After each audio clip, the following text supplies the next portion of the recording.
Hello there, welcome to the Football Bloc. My name's Brandon, and today I'm going to give you my reaction to my overall season predictions for the 2024-2025 seasons. So if that sounds interesting, let's hop right into it.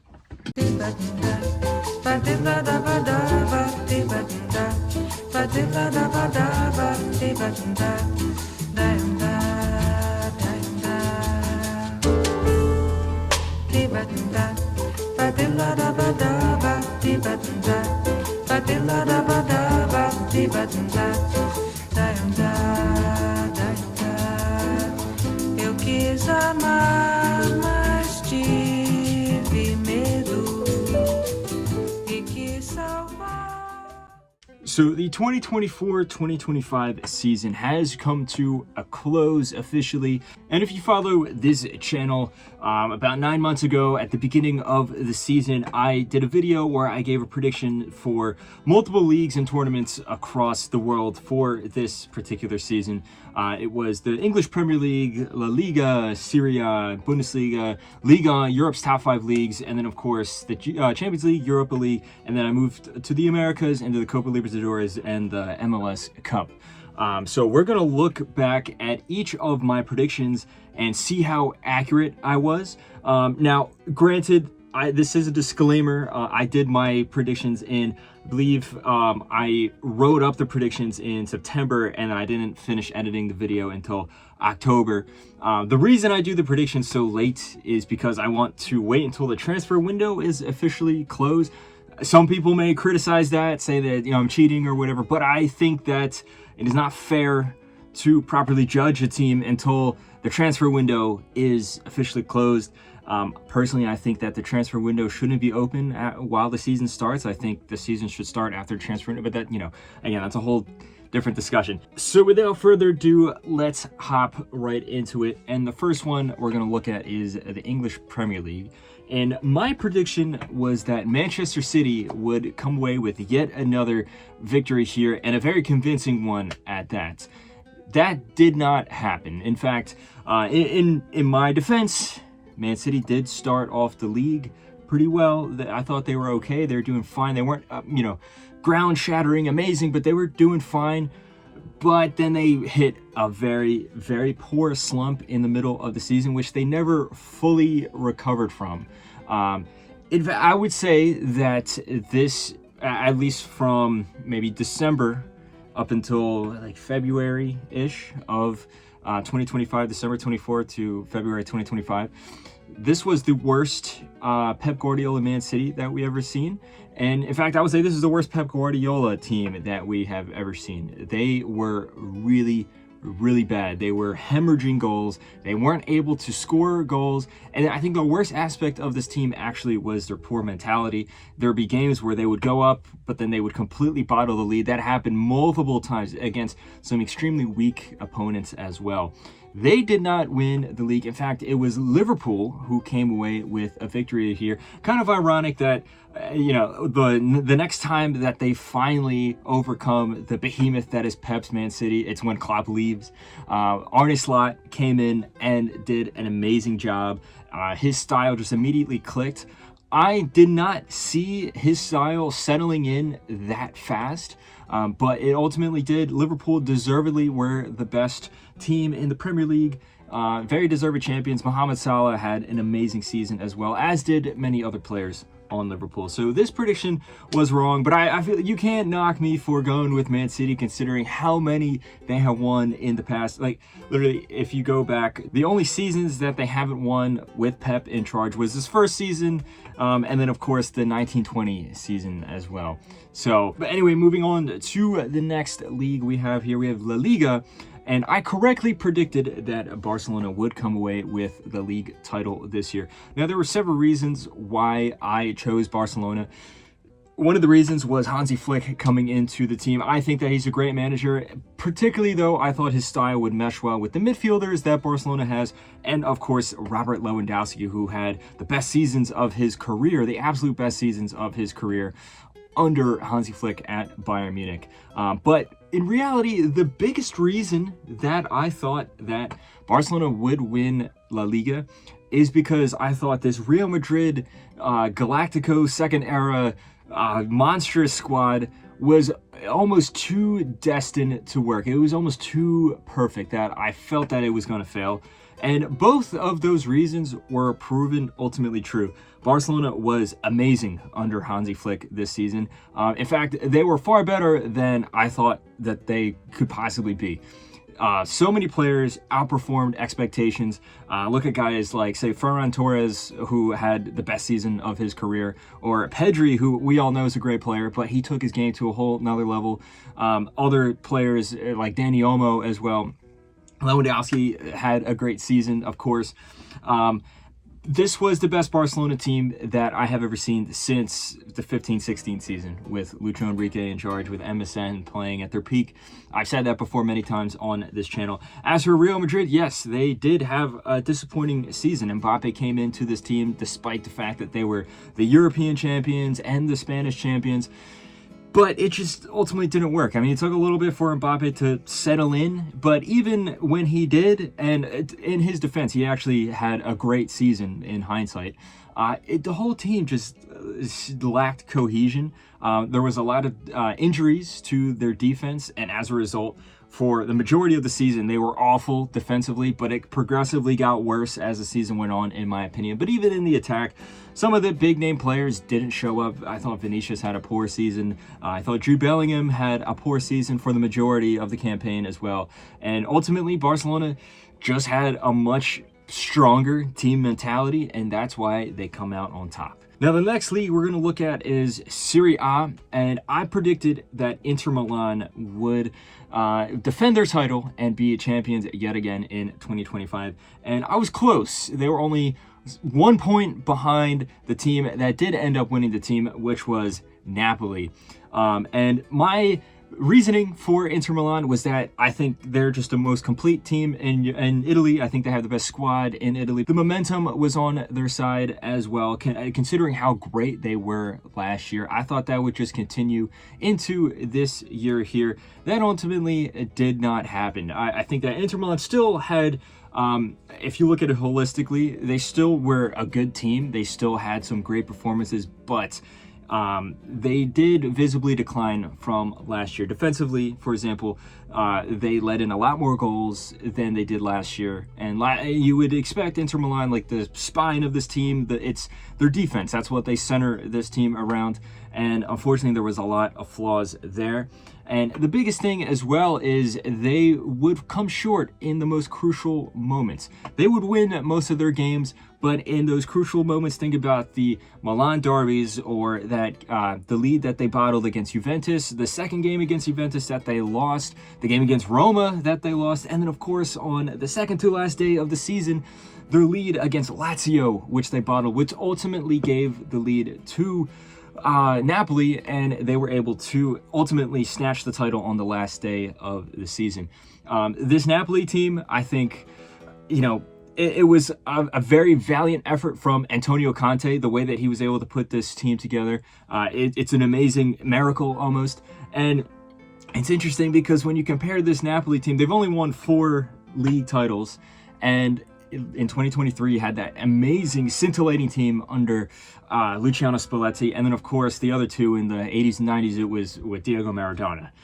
This team, it doesn't really compare. Yes, Scott McTominay had a wonderful season. Yes, Lukaku had a wonderful season, as did Zambo and Gisa, but it just doesn't compare. I think it is more so on Antonio Conte, and that doesn't take anything away from that achievement. It is a wondrous achievement here, but I think it is more so on Inter dropping the ball. And a big part of that was, I think they were focusing more on the Champions League and trying to juggle all these tournaments with a squad that is really very old, you have to say, and then also kind of reaching its physical capacity, because this is a squad of players that have been playing together for so long. They've won so many titles. They've gone far in all these competitions.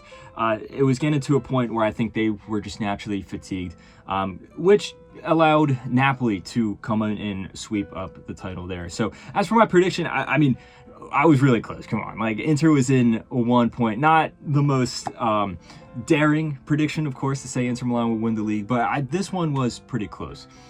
As for the next league that we're going to look at, we have the Bundesliga, and I predicted that Bayer Leverkusen would come out on top and also defend their title from last year. Now, this one was one of my predictions that I knew was kind of a bold prediction. Every time I do one of these predictions videos, I always like to have at least one bold prediction, because usually that's how football works. There's always one something that happens, one team that wins, or one game that happens that completely flips the script. And I thought this time around it would be in the Bundesliga. I thought lightning would strike twice.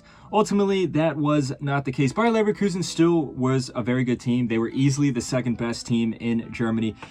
They weren't as good as last year, and of course it's totally understandable that they are not able to hit the insanely high heights that they hit last year, so there's no shame in that. Bayern Munich, on the other hand, was a team that came out on top and won the Bundesliga yet again, and you could see that they still have some visible flaws defensively, of course. I think, if anything, their defense has regressed a little bit from last season, despite the fact that they didn't win the league last year. But I think the thing about Bayern Munich that's different this year is in the biggest moments, they did show up. In particular, the games against Bayer Leverkusen or against the other big opposition in Germany, they did just enough to get over the line. Harry Kane in particular had yet another wonderful season, and Bayern Munich come out on top. Like I said, this was a bold prediction, and part of me was expecting it to be wrong anyway. I know that sounds like an excuse, but that is the truth, I promise. Now let's move on to the last of Europe's top 5 leagues. We have Ligue 1 in France, and I said that PSG would win the title. PSG ultimately did win the title. One of the easiest predictions that you'll ever predict. PSG in this modern iteration of the team is going to constantly be sweeping up the titles in France, especially when you look at how chaotic the scene is for the chasing pact. I didn't see PSG being this good, though, I will say. I knew that they were going to win Liga, but I did not see them playing to this high level, which we will get to in a bit when we mention the Champions League. So I got this prediction right, but anyone could have predicted PSG to win Liga, to be fair. Now let's move on to the Champions League, and for this prediction, I actually said, interestingly enough, that Inter Milan would win the Champions League. That did not happen. In fact, they got all the way to the final, but they were completely obliterated by PSG in that final.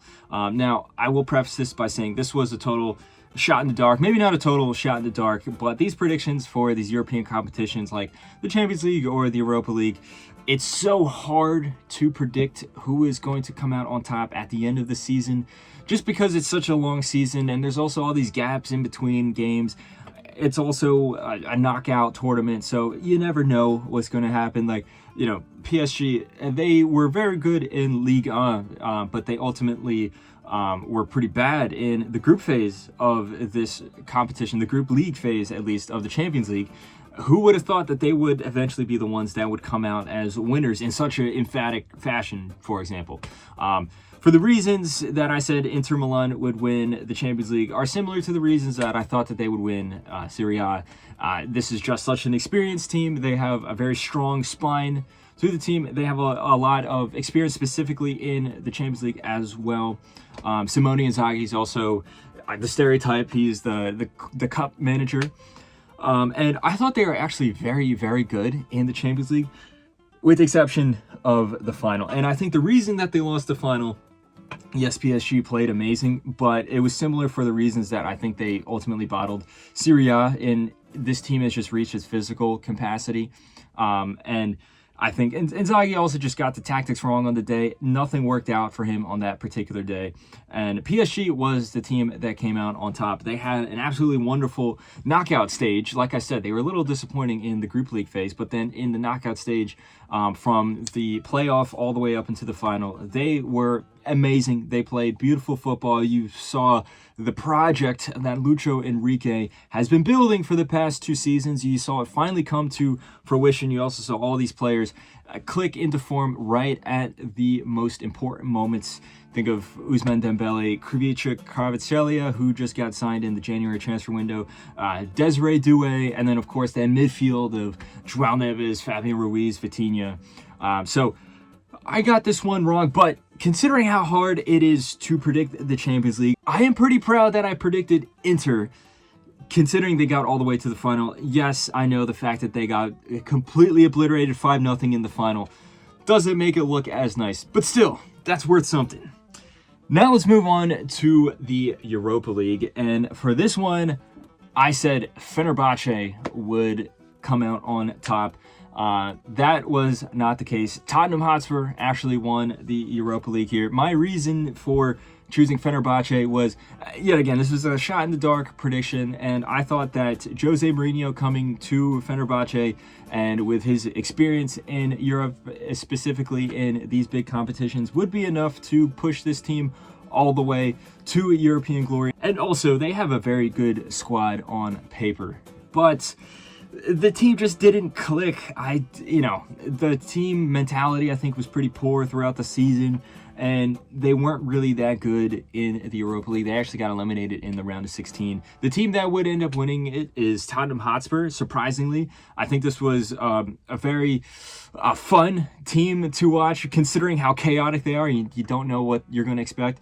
For example, they finished 17th in the Premier League. They were one spot away from relegation, and yet they end up as a European champion here. And you have to say deservedly so. They were good in all their games, in particular in the knockout rounds. And it was a hard-fought victory in the final against Manchester United, who were having a similar season as well. A very strange final between two teams that were struggling in their domestic campaigns. But now let's cross the Atlantic and look over to the Americas, and the Copa Libertadores I thought was going to go to River Plate, and this was kind of a sentimental prediction here. And these things happen in football sometimes. I thought that River Plate was going to turn their season around because they were having a really poor domestic campaign, and they were going to win the Copa Libertadores in their own stadium because the final was going to be in Buenos Aires. That did not happen. Now, granted, River Plate were very good in the Copa Libertadores. They were able to kind of rally around this cup competition, despite the fact that they were having a very chaotic domestic campaign in the Primera División. They made it to the semifinals, but they were beaten pretty handedly by Atlético Mineiro. Deserved win for the Brazilian side there. This River Plate team, like I said, overall is just not a very good team. They brought back Marcelo Gallardo, and I think he did the best he could. But the team is just not very good this time around. And I think that they actually were punching above their weight to make it as far as the semifinals in hindsight. The team that ended up winning the tournament was Botafogo, who beats Atlético Mineiro in the final. And I think they're very deserved winners. Botafogo, if you just look at how they played the best football of any team in South America. Very electric, dynamic, aesthetically pleasing, fun football to watch. Like I said, deserved champions there. I actually was tempted to pick them, but I didn't because I thought that the experience was going to outweigh the, aesthetically pleasing football. Botafogo is not a team that regularly wins the Copa Libertadores, of course, versus River Plate was, in fact, the last Argentine team to win it with Marcelo Gallardo in charge. But I should have listened to my heart instead of listening to my head. Now let's look on to the very last prediction. We're staying here in the Americas, and we're going to the United States of America, and we have the MLS Cup. I thought that it was going to be Columbus Crew coming out on top, and that ultimately was not the case. Now, Columbus Crew did have a very good season. I think they are ultimately one of the best teams, if not the best team in the country. But they got shocked in the playoffs. They lost in the first round of the playoffs to the New York Red Bulls, who surprisingly actually had a very poor season. They snuck into the playoffs. But on the night, it was 2 games. So on the 2 nights, they just did what was right, and they were able to shock Columbus Crew, the defending champions, as well. These things happen in tournament football. Like I said in the predictions video, I think that Columbus Crew is Still a very good team with Wilfred Nancy in charge. It's a very reasonable pick to go all the way, especially in the latter stages of the playoffs here. But that did not happen. Like I said, they were upset by New York Red Bulls, who actually made it all the way to the final. They were able to redeem themselves after having such a poor, regular season. But they were defeated by LA Galaxy. Ultimately, I think LA Galaxy, at least in the playoffs, was the best team. If you just look at their squad on paper, it makes sense. They were deserved champions, in my opinion. I was tempted to pick them as well, but I went with the experience. I thought that the experience of this team that is a defending champion in Columbus Crew was going to be enough, and it ultimately was not. But that's how football is sometimes. It's exciting, it's surprising, it can be tragic. Sometimes it's incredibly unpredictable. Sometimes it is predictable, but that is the nature of this sport. Let me know what you thought of all my predictions. If you did predictions at the beginning of the season, let me know how you did. Type all your comments in the comment section below. Don't forget to like and subscribe. Share this video with a friend. Don't forget to follow the Football Bloc on social media. But anyway, guys, my name is Brandon. This has been the Football Bloc, and I hope you have a nice rest of your night.